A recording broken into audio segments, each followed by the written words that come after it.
నా కళ్ళ ముందున్నా సరే నేను నీ చేయి పట్టుకోను. నా మనసులో ఉన్న నా హార్ట్ ఫ్రెండ్ని తప్ప ఇంకెవరిని టచ్ చేయను. అంత నమ్మకం ఉంటే ఇప్పుడు నన్ను ఇంటికి తీసుకెళ్ళండి, చూస్తాను. తీసుకెళ్తాను. తీసుకెళ్ళండి. వెనకాల కూర్చో. పక్కన కూర్చున్నప్పుడు గేర్ మార్చినప్పుడు తాకిన పిచ్చి మాటలు మాట్లాడతావు.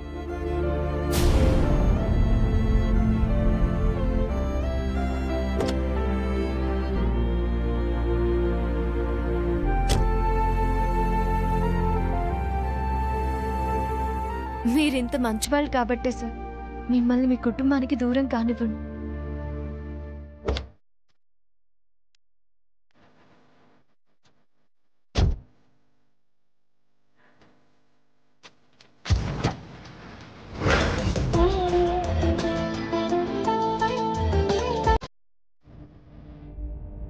పాకిస్తాన్ వాడి టాక్సీలో ఇండియా వాడు ఎక్కినట్టుంది. మాట మంతి ఏం లేదు. ఏం చేసినా నేను మీకోసమే, మీ మంచి కోసమే చేశానని మీరెందుకు అర్థం చేసుకోరు సార్?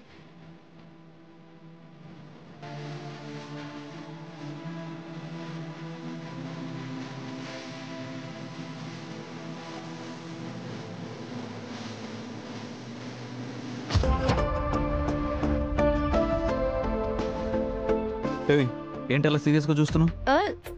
అయ్యో సార్, సీరియస్గా డ్రైవింగ్ చేస్తోంది మీరు, నన్ను అంటారేంటి? చంపేసేలా చూస్తేనే డౌట్ వచ్చిందిలే. అయ్యో రామా, మీ మాటలతో నన్ను చంపేస్తున్నారండి.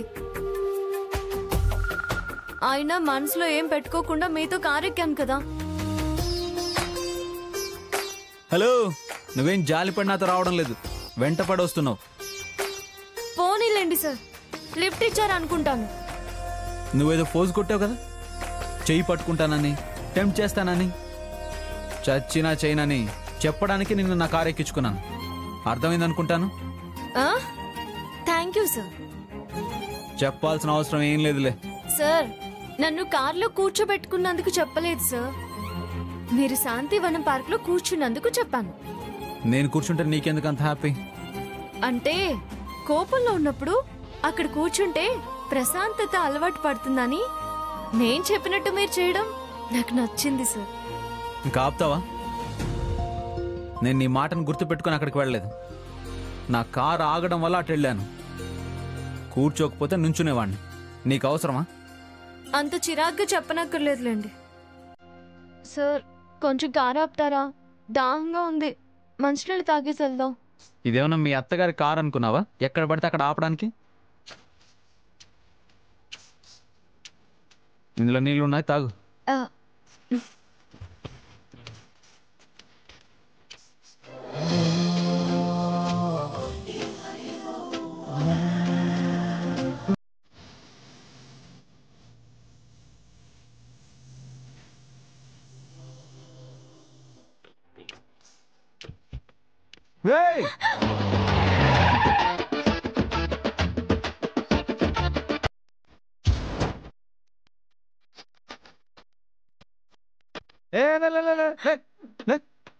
ఏం చేస్తున్నావు?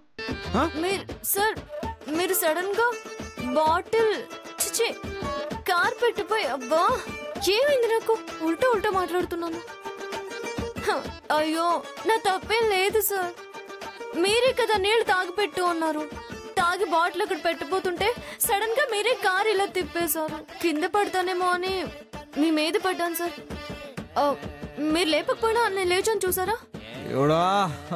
నన్ను ఎందుకు ఇలా శిక్షిస్తున్నావు నాకు అర్థం కావడం లేదు. మీరెక్కడ శిక్ష అనుభవిస్తున్నారు సార్? పడింది నేను కదా.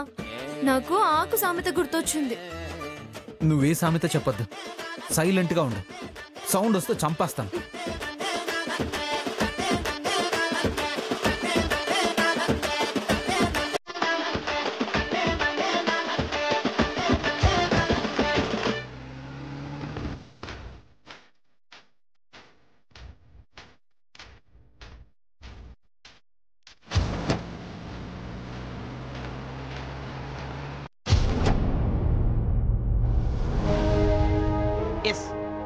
ఇంకేం న్యూస్ రాకపోయినా పర్వాలేదు.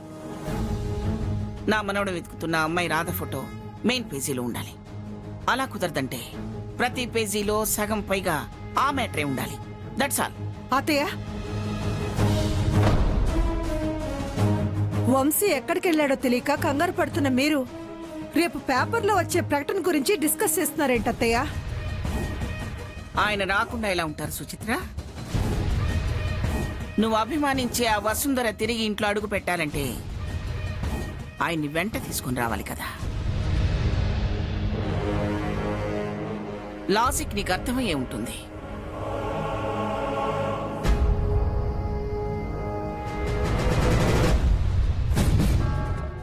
భావన తీసుకొస్తుందమ్మా. ఎక్కడికెళ్ళాడో చెప్పకుండా వెళ్ళిపోయిన వాణ్ణి ఎక్కడున్నాడని వెతుకుతుంది బేబీ. దాని గుండె ల్యాప్టాప్ అని కొట్టుకుంటూ బావ ఆచూకీ చెప్తుందేమో మామ్. దాని గుండేవి గూగుల్ నావిగేషన్ కాదు. మా అమ్మ భయానికి గుండె దడ పెరుగుంటుంది. నాకు తెలిసి వంశీ 4 రోజులు రాడు. 4 days అని ఎలా చెప్పగలవు మామ్? తప్పతాగినవాడు కళ్ళు తెరవాలంటే టైం పడుతుంది. ఫ్రెండ్స్ని దూరం చేసుకున్నాడు. గర్ల్ ఫ్రెండ్కి దగ్గర కాలేకపోయాడు. ఒంటరైన వాణ్ణి ఇంటికి ఎవరు చేరుస్తారు?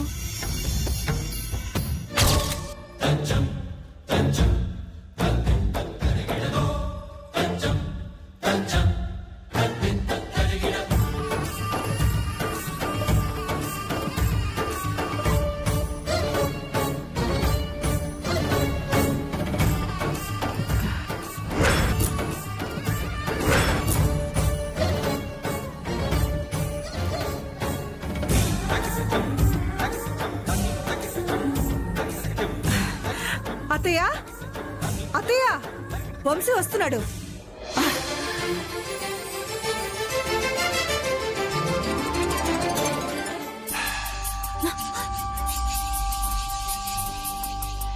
మామ్, బావ వచ్చాడా?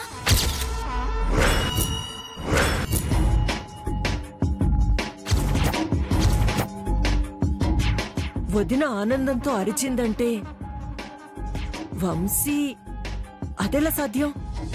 చూద్దాం పద.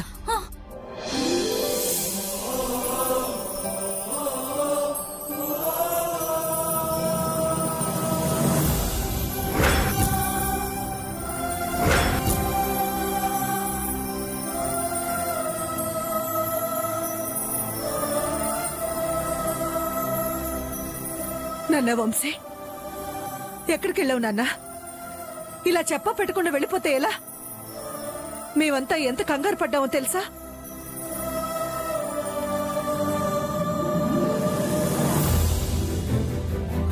మాట్లాడన్నా, ఎక్కడికి వెళ్ళావురా? మేమంతా ఎంత కంగారు పడుతున్నావు? ఏమండి ఏమండి ఎక్కడికి వెళ్ళారండి? మీరేమైపోయారని మేమంత కంగారు పడిపోయాం తెలుసా? ఏమండి ఏమిటండి ఇలాంటి పనులు? అయ్యో, ఎక్కడికి వెళ్ళారో ఏమిటో. ఇలా చెప్పా పెట్టకుండా వెళితే ఎలాగండి? ఏమండి అసలు ఎక్కడికి వెళ్ళారండి? ఎక్కడికి వెళ్ళారు?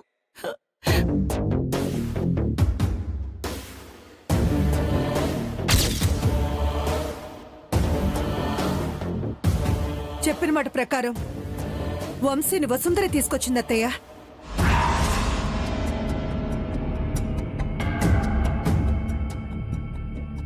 తీసుకురాకపోతే తన ఉనికి లేకుండా పోతుందని తనకు తెలుసు. ఏమన్నా తిన్నారా? ఏమండి మిమ్మల్ని అడిగేది. ఉండండి, నేను భోజనం తీసుకొస్తాను. మామ్, ఇది ఉన్నంత వరకు బావని దూరంగా పంపించలేము.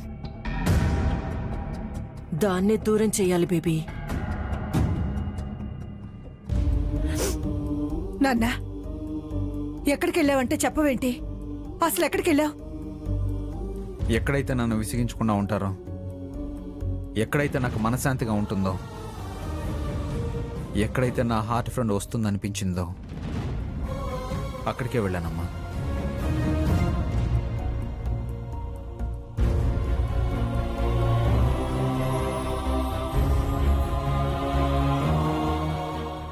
రాధ రాకపోయినా ప్రశాంతతైనా వచ్చిందా అల్లుడు? వసుంధర ఎక్కడుంటే ప్రశాంతత అక్కడుంటుంది.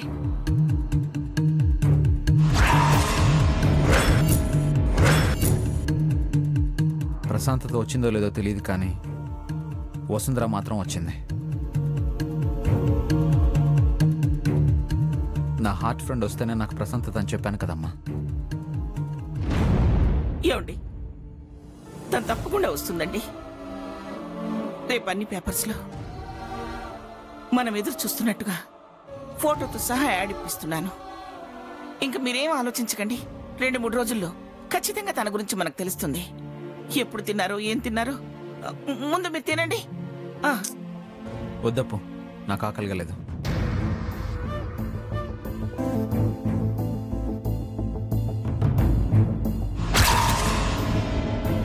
అలా అనకండి ప్లీజ్. 2 ముద్దలు తినండి చాలు, నా తృప్తి కోసం అండి. వద్దప్పు, ఆకలిగా లేదని చెప్పాను కదా.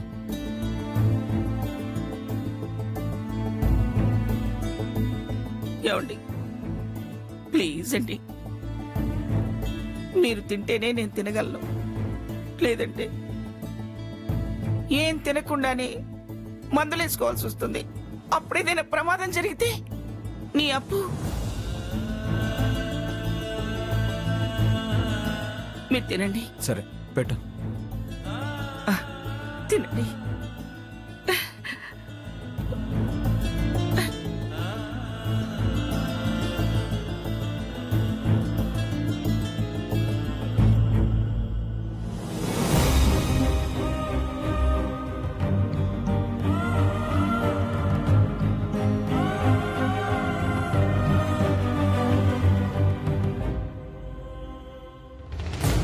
నీ డ్యూటీ నువ్వు చేసావుగా, ఇంకా ఇక్కడెందుకు?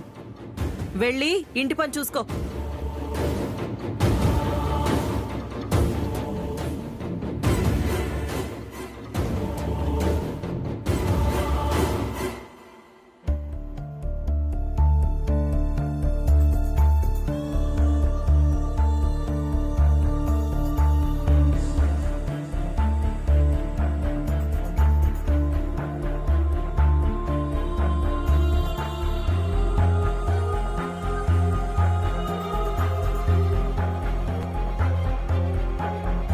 ఇల్లు చక్కబెట్టడానికి 10 మంది పనివాళ్లున్నారు. వంశీ షెడ్యూల్ చూసుకోవడానికి నిన్నొక్కదాన్నే పెట్టుకున్నావని తెలుసు కదా. బావ ప్రేమించిన అమ్మాయి చచ్చిందని శ్రద్ధాంజలి ఫోటో వేయించిన దాన్నేం అడుగుతాం మామ్?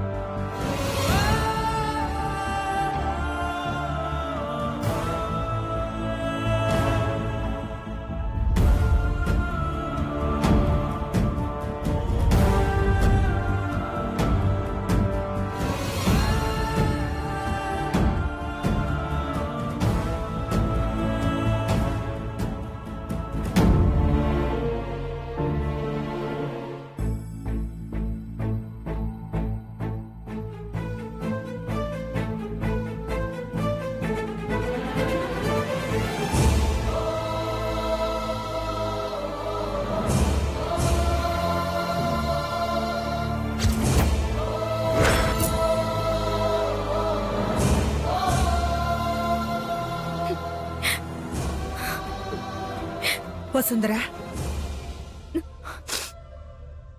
మేడం,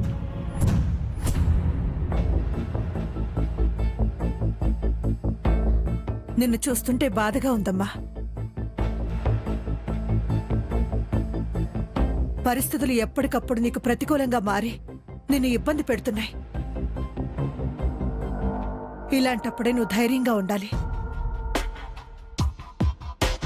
ధైర్యం కాదు మేడం, అసలేం జరుగుతుందో అర్థం కాక భయంగా ఉంది. ఏమైంది వసుంధర? మనమేమో రాధ డీటెయిల్స్ కనుక్కుందామని పేపర్లో న్యూస్ వేయించాలనుకున్నాం. కానీ అంతలోనే తను చనిపోయినట్టు పేపర్లో న్యూస్ వచ్చింది. అది ఎవరు వేయించారో అని ఎంక్వైరీ చేస్తే వేయించిన వాళ్ళ అడ్రస్ లేదు, అసలు వివరాలు తెలియలేదు. అసలు ఎందుకలా వేయించారో తెలియడం లేదు.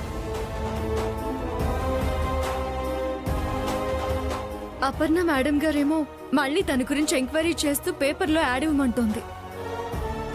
అంతా కన్ఫ్యూజింగ్ గా ఉంది మేడం.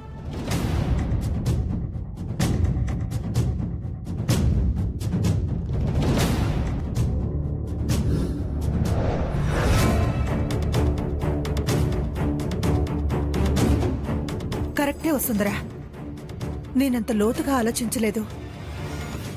శ్రద్ధాంజలి వేయించిన వాళ్ళు అడ్రస్ ఎందుకు ఇవ్వలేదు? ఇంతకీ రాధ ఉందా లేదా? ఓ, మేడం, రాధ ఉందా లేదా ఆ యాడ్ ఎవరు వేశారన్నది నేను కనిపెడతాను. ఈలోపు మనం చేయాల్సింది ఒక్కటే. అపర్ణ మేడం ఎలాగూ పేపర్లో యాడ్ వేయిస్తున్నారు కాబట్టి వంశీ సార్లో రాధ ఇంకా బ్రతికే ఉంది అన్న హోప్ని కల్పించి సార్ని బాగా బిజీ చేయాలి మేడం. దానికి నువ్వే ఏదో ఒక పరిష్కారం చెప్పాలి వసుంధరా. పరిష్కారం అంటూ ప్రత్యేకించేమీ లేదు మేడం. కానీ వంశీ సార్కి బాధ్యతల్ని గుర్తు చేయడమే. దేని గురించి నువ్వు అంటుంది? ఇంతకు ముందు పబ్లు క్లబ్లు అంటూ కాలక్షేపం చేసేవారు. ఇప్పుడు బాధని దిగమింగాలన్నా, మళ్ళీ ఆ దారి పట్టకూడదన్నా, హార్ట్ ఫ్రెండ్ గురించి ఆలోచించకుండా ఉండాలన్నా వంశీ సార్ చాలా బిజీగా ఉండాలి, బాధ్యతలు నిర్వర్తించాలి.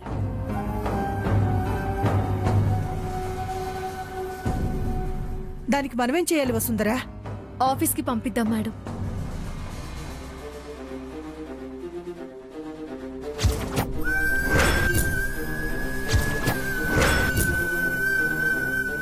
వెళ్తాడంటావా?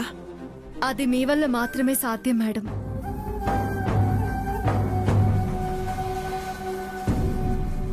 ఆఫీస్కి వెళ్తే ఇవన్నీ మర్చిపోతాడా? బిజీ అయిపోతే గుర్తు పెట్టుకోవాల్సిన విషయాలు ఎక్కువవుతాయి. బాధ్యతలు పెరిగితే, కాన్సంట్రేషన్ వర్క్ మీద పడితే తన హార్ట్ ఫ్రెండ్కి సంబంధించిన గుండె బరువు తగ్గిపోతుందని నేను నమ్ముతున్నాను మేడం.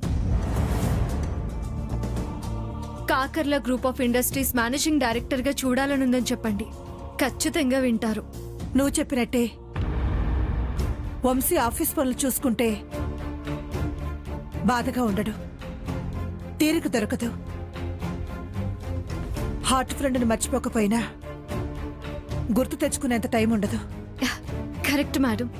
వంశీ సార్తో ఊపిరాడకుండా పనులు చేయించి ఆయన్ని కాపాడుకుందాం. కొన్నాళ్లకి పరిస్థితులన్నీ చక్కబడిపోతాయి.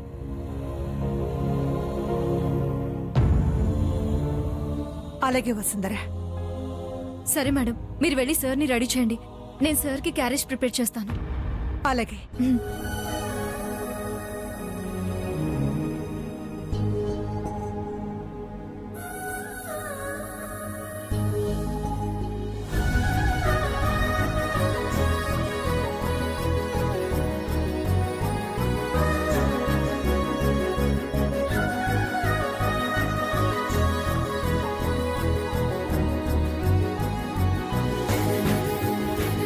వంశీ గురించి ఇంతగా ఆలోచించే నువ్వే వాడి జీవిత భాగస్వామి అయితే ఎంత బాగుంటుంది వసుంధరా.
ఇలా ఎంతసేపు చూస్తావా ఆనంద్? నీ చూపు తిప్పుకోనంత వరకు, నన్ను నీ వెంట తిప్పుకుంటున్నంత వరకు. ప్రేమలో నిజాయితీ లేకపోతే సంసారం సాఫీగా సాగదంటారు. నేను నీకు అబద్ధం చెప్పాను ఆనంద్, కానీ నేనిప్పుడు నీతో ఒక నిజం చెప్పాలి. చెప్పలేక్యా? I love you. I love you two.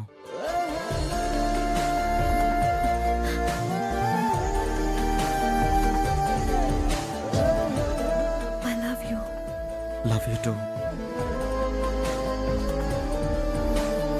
I love you.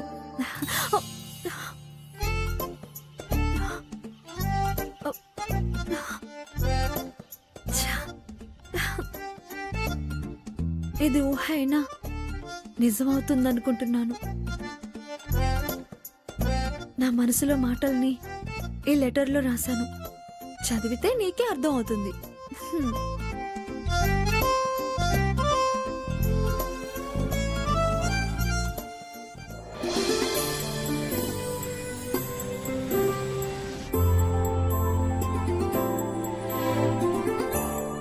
Excuse me sir. కమెన్.